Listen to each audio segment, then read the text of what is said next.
नमस्कार मित्रों, मैं पंडित अखिल शुक्ल यूट्यूब के माध्यम से आज आपको जामुन के विषय में कुछ बताना चाह रहा हूँ। जामुन ये रखे हुए हैं, जामुन ये देखिए जामुन। सब लोग जामुन को भली भांति अच्छे से जानते हैं, इसमें कोई दो मत नहीं। इसका महाजम्बू बोलते हैं इसको, जामुन फल। जम्बू देश, हमारा देश ही जम्बू देश के नाम से जाना जाता है। भारत देश को जम्बू देश बोला जाता है। तो जामुन जो है हमारे देश में बहुत पाई जाती है। इसकी दो प्रजाति होती है। एक प्रजाति इसकी छोटी होती है जो बहुत जंगल में, नदी नाले के किनारे जहाँ रेतीली भूमि होती है वहाँ बहुत होती है। वो छोटी, चपटी और बहुत खट्टी होती है, स्वाद में अच्छी नहीं होती। ये बड़ी जामुन है। एक इससे भी बड़ी जामुन होती है जिसको महाजब्बू बोलते हैं। उसकी गुठली पतली होती है और जामुन बड़ी होती है। इसमें सर्वश्रेष्ठ जामुन तो जो जंगल में मिलती है, छोटी, उसकी पत्ती लंबी होती है, स्वाद में अच्छी नहीं होती वो, पर गुण में सर्वश्रेष्ठ है वो। अगर वो तो मिलती नहीं है आजकल, तो ये जामुन आप लीजिए, ये जामुन भी बहुत काम देगी। अब जामुन का सिरका इस समय बना लीजिए आप। कई लोगों ने बोला था आप बना के दे दो। बना के कैसे दे दो, आप खुद बना लो। तो जामुन को ऐसा बारीक ऐसा करके, ऐसे करके आप इसको फोड़ लीजिए, तो ये पूरे आपके छिलके निकल जाएंगे। छिलके को पूरा दबा के रस निकाल लीजिए, छान लीजिए इसको 2 बार। 2 बार छानने के बाद इसमें थोड़ा सा गुड़, जैसे 1 किलो जामुन है तो पाव भर गुड़, थोड़ी सी कलौंजी पीस कर डाल दीजिए और थोड़ा सा पुराना सिरका इसमें ज़रूर डाल दीजिए ताकि फर्मेंटेशन जल्दी हो जाए। और मुंह पे कपड़ा बांध के धूप में रख दीजिए, कांच के मर्तबान में धूप में रखा रहने दीजिए। इसको 2-3 माह के बाद निकाल के इसको फिर से छानना है और इसको शीशियों में भर के रख लीजिए। ये जामुन का सिरका बहुत काम की चीज़ है मित्रों। इसको जैसा बोलते हैं सिरका, सिर के समस्त रोगों के लिए ये काम में आता है। अपसमार, हिस्टीरिया, मिर्गी, आँखों में जलन, सिर में दर्द, सब में ये जामुन का सिरका बहुत काम आता है। इसको 2 चम्मच कटे हुए प्याज के ऊपर डाल के खाने के साथ ज़रूर खाइए सवेरे शाम। पेट रोग पे भी बहुत अच्छा काम करता है। मेरे मामी जी बचपन से खा रही है आज तक, अब वो हो गए होंगी कम से कम 98 साल की, ना आज तक उनको कोई मलेरिया बुखार हुआ, ना कोई भी बुखार आज तक उनको नहीं हुआ है। तो ये इसकी एक विशेष खासियत है। अब दूसरा बची गुठली। गुठली को क्या करना है, गुठली को आप बारीक पीस लें, खूब अच्छी बारीक पीस के एक मोटे कपड़े में रखिए। कपड़ा जिसके छेद दूर दूर हो, मोटे खादी का, उसके अंदर रख के, जैसे मान लीजिए 5 किलो गुठली है तो 3 गुना पानी, 15 किलो पानी ले लीजिए। उसमें इसको खूब घुमाइए आधा घंटा और हाथ से मसलिए। वो पूरा उसमें घुल जाएगा। रात भर रखा रहने दीजिए। सुबह उस पानी को निथार के फेंक दीजिए तो नीचे आपको बारीक बारीक सफ़ेद रंग का एक पाउडर मिलेगा। वो है जामुन का सत्व। वो बड़े काम की चीज़ है मित्रों। वो जिनको एसिडिटी, खट्टी डकार आना, पेट में जलन होना, रक्त पित्त हो जाना, पित्त रोग के जितने भी लोग हैं उसमें उसको 2 ग्राम शहद में डाल के सवेरे और 2 ग्राम शहद में डाल के शाम को खाइए। हर प्रकार का पित्त रोग उससे शांत होता है। ये हुई इसकी एक बात। इसी प्रकार से जामुन की अंतर छाल को लेके उसको जला लेते हैं। उसको जला के उसका छार ले लेते हैं। उसका छार भी पित्त रोग पे बहुत काम आता है, रक्त पित्त पे काम आता है। जैसा लोग कहते हैं कि जामुन जो है शुगर के मरीज पे बहुत काम आता है। देखो मित्रों, मैं आपको एक चीज़ बता दूं, जो नए वैद्य हैं वो, कई लोग मेरे को फ़ोन करते हैं, मेरे यूट्यूब से बहुत सारे बेचारे गांव के लोग सीख भी रहे हैं और बहुत बहुत धन्यवाद भी देते हैं। सीखना भी चाहिए। मधुमेह रोग, शंकरधर संहिता एक किताब खरीद लीजिए, बहुत पुरातन किताब है ये। Steam press, Venkatesh steam press Poona से छपती है, वो आज भी छप रही है। उस किताब में आपको सर्वस्व मिल जाएगा। उस किताब को अगर आप 50% पढ़ लेंगे तो आप अच्छे खासे वैद्य बन सकते हैं। बाकी सब भगवान की कृपा है। मेरे उस आयुर्वेद के हिसाब से मधुमेह रोग जो होता है ये 3 तरह से होता है। पित्त का अलग होता है, कफ का अलग होता है और वात का अलग होता है। आयुर्वेद में 3 ही है, वात, पित्त और कफ। इन तीनों से मधुमेह रोग होता है, शुगर का रोग होता है। अब आप अकेले आप जामुन खाते हैं, ठीक नहीं होते हैं। कई कहते हैं हमने बबूल की छाल बहुत खाई, नहीं ठीक हुई। कई बोलते हैं हमने पीपल की छाल खाई, नहीं हुई ठीक। कई बोलते हैं हमने बेल पत्र खूब पिया, नहीं होगा। क्या होता है मित्रों, वात की है तो वात की दवा होना, उसके साथ पित्त है तो पित्त की होना, और कफ है तो कफ की होना। होता क्या है मधुमेह में, ये आपको एलोपैथ में नहीं समझ में आएगा।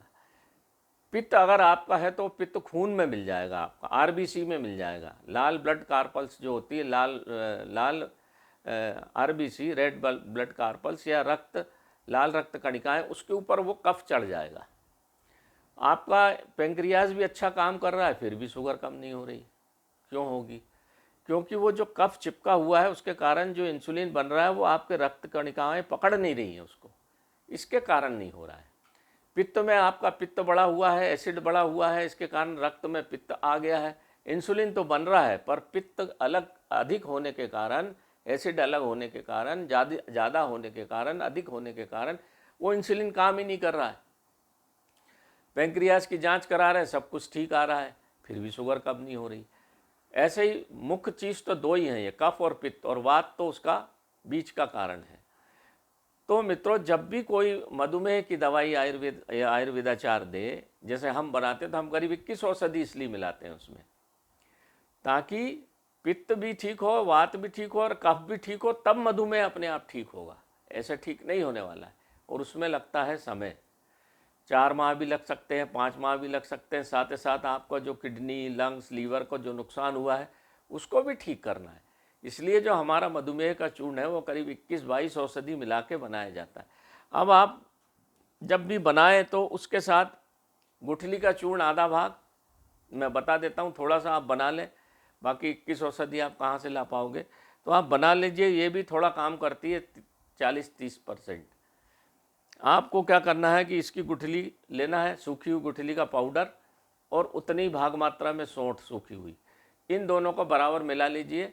और एलोवेरा, अच्छा एलोवेरा जो मैंने बताया था वीडियो में, जिसके ऊपर सफ़ेद निशान हो, वो है एलोवेरा नंबर 1। उसके साथ गोली बना के छाया में सुखा लें।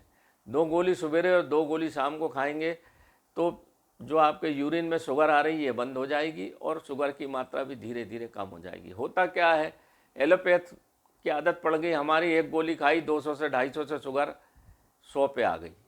ऐसा आयुर्वेद में नहीं होता मित्रों। मेरी एक बात समझ में नहीं आती, आप लोग इतना, हम एलोपैथ में चले गए कि अब आयुर्वेद भूल रहे हैं। देखो होता क्या है, आपने किसी डॉक्टर से पूछा क्या कि जो आपने शुगर खाई, शुगर की दवाई खाई या इंसुलिन लिया एलोपैथ का, तो वो जो शुगर कम हुई खून की, वो गई कहाँ? ये किसी डॉक्टर ने बताया कि आपको वो शुगर कहाँ चली जाती है, कहाँ गायब हो जाती है? ये कुछ बताया क्या? वो शुगर आपकी जाके धीरे धीरे लीवर में जमा होती जाती है। जिसका भी पेट खराब है, जिसको पेट में, जिसको कफ प्रकृति के जो लोग, उनका पेट खराब मिलेगा, उनको शुगर की बीमारी होगी।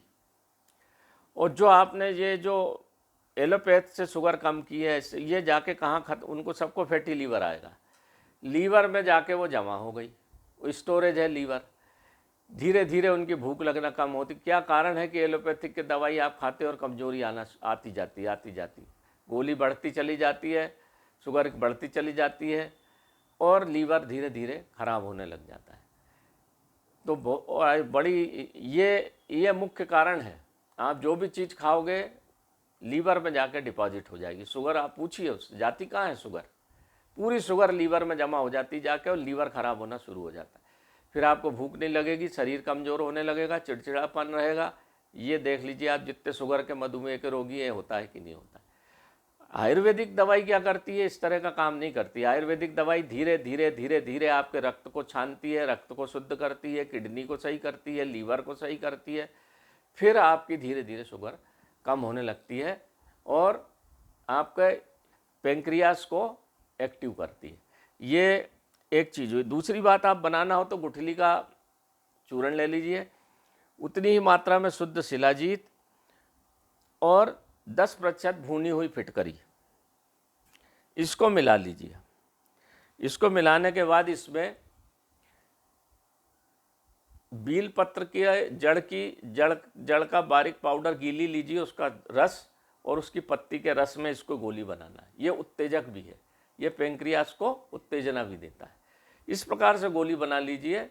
क्या क्या बनाना है, बराबर मात्रा में गुठली, बराबर मात्रा में शुद्ध शिलाजीत और 10% उसमें भूली हुई फिटकरी, तीनों को मिला के आपका बेलपत्र का पत्ती का कोपल का रस और उसकी छाल जो जड़ की छाल का रस मिला के गोली बनाना है। ये गोली आप बना के रख लीजिए और 2 गोली सुबह 2 गोली रात को खाएंगे। 2-3 माह में आपकी शुगर नॉर्मल होगी, क्योंकि इसमें ये जिसमें जो बेलपत्र है और जो फिटकरी है ये आपके कफ को दूर करेगी और शिलाजीत आपके पित्त को शांत करेगी और जामुन की गुठली पित्त को शांत करेगी। ये दोनों मिलकर जब शांत होगी तब शुगर ठीक होगी। इस तरह से इसकी योजना बना के दवाई देना पड़ती है। हम भी शुगर की दवा बनाते हैं, उसमें 21 औषधि डालते हैं, इसलिए डालते हैं कि सब चीज़ आपकी सम मात्रा में डले, तब आपका वात पित्त कफ तीनों जब तक एक लाइन में नहीं आएंगे, मधुमेह का रोग बिल्कुल जाने वाला नहीं है। और ये बढ़ते चला जाता है, खून इसका गाढ़ा होते चला जाएगा आपका, तो फिर ये जाके कुछ मात्रा आपके हार्ट में जमा होगी, कुछ मात्रा लीवर में जमा होगी, कुछ किडनी को डैमेज करेगी और धीरे धीरे शरीर कमज़ोर होता चला जाता है, नपुंसकता आती चली जाती है। वो क्यों आती है? क्योंकि खून गाढ़ा है। खून गाढ़ा होने के कारण ये दिक्कत होती है। तो ये मित्रों पूरा जामुन का अब आप ले लीजिए। जामुन इस समय मिलेगी, देसी जामुन मिल जाए तो बहुत अच्छा, नहीं तो फिर जो भी जामुन मिले उससे इस तरह से प्रयोग करिए। मित्रों, मधुमेह रोग में एलोपैथिक का प्रयोग आप जितना करते चले जाएंगे उतना आपको नुकसान होता चला जाएगा, लीवर खराब होते चले। तो जहाँ तक बने आप आयुर्वेदिक की दवाइयाँ खाएं। इसमें समय लगेगा, 2 माह 3 माह 4 माह 6 माह जैसा शरीर रहा, पर शरीर में नुकसान कुछ नहीं होगा। अब तो एलोपैथाचार बहुत सारे हैं जो बोलने लग गए हैं कि चलो इतना तो बोला कि अल्टरनेटिव मेडिसिन है आयुर्वेद। अल्टरनेटिव मेडिसिन कैसे हो गई भाई? मुख्य औषधि है आयुर्वेद, मुख्य धारा, भारतीय संस्कृति की मुख्य धारा आयुर्वेद ही है। उसको अल्टरनेटिव मेडिसिन बोलना बिल्कुल गलत है। मुझे बड़ा दुख हुआ, बहुत सारे लोग एलोपैथाचार ने बोला कि अल्टरनेटिव मेडिसिन हम मान लेते हैं। वाह यार, क्या आप रोटी खाते हो, दाल खाते हो, चावल खाते हो, मूंग की दाल, तुअर की दाल, मसूर की दाल, जीरा, राई, मेथी, अजवाइन, हींग, हल्दी, ये क्या सौंफ, मुलेठी, ये क्या आयुर्वेदिक दवाइयाँ नहीं है क्या? ये इसी का तो आप भोजन करते हो, मुख्य तो यही है। और आप इसको कह देते हो अल्टरनेटिव मेडिसिन बोल के आयुर्वेद को साइड में करने की कोशिश करते हो। ये गलत बात है। ये अल्टरनेटिव मेडिसिन तो एलोपैथ है कि जब आयुर्वेद से ठीक नहीं हुआ आदमी तो एलोपैथ की तरफ जाए। जहाँ कहीं एक्सीडेंट हो गया, टांग टूट गई, हाथ टूट गया, हार्ट फेल होने लग गया, हार्ट अटैक आ गया, तो अल्टरनेटिव मेडिसिन है। नहीं तो आयुर्वेद तो आयुर्वेद मुख्य औषधि है। इसको खाते रहेंगे तो इस तरह की समस्या खड़ी नहीं होगी। तो ये कहना कि आयुर्वेद अल्टरनेटिव मेडिसिन है, मुझे बड़ा दुख हुआ। ये बिल्कुल गलत बात है। इसको मैं सहज भाव से अस्वीकार करता हूँ और आप सब लोगों को भी करना चाहिए। भारतीय मूल ज्ञान है आयुर्वेद, इसकी हमको सम्मान करना चाहिए। और आपने देख लिया 2 साल में क्या कर लिया अपना एलोपैथ ने। सर्दी जुकाम नज़ला को नहीं ठीक कर पाए, ना आज तक कोई वैक्सीन बन पाई, ना कोई दवा बन पाई। आपके आयुर्वेद में ऐसे हजारों उपचार हैं। तो ये मैं आपको बता देना चाहता हूँ कि आयुर्वेद हमारा परम प्रिय चीज़ है, हमारी संस्कृति हमारे पुरातन काल से चली आ रही है। इसको हमें सही दिल से इज्जत दे के मानना चाहिए और इसका सम्मान करना चाहिए, क्योंकि ये सहज भाव से हमारे भाई पश्चिमी सभ्यता मान ले एलोपैथ, क्योंकि उनके यहाँ इस तरह की जड़ी बूटी मिलती नहीं, ना उनको ज्ञान है। हमारे यहाँ सब मिलता है, तो हम इसको सहज भाव से सस्ते भाव से क्यों नहीं स्वीकार करें, मेरा ये मानना है।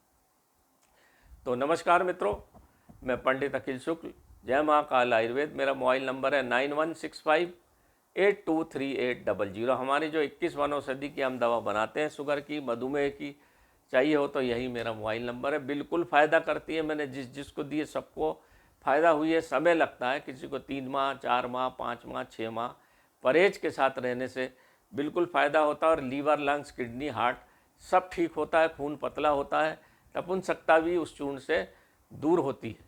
तो नमस्कार मित्रों, जय महाकाल आयुर्वेद।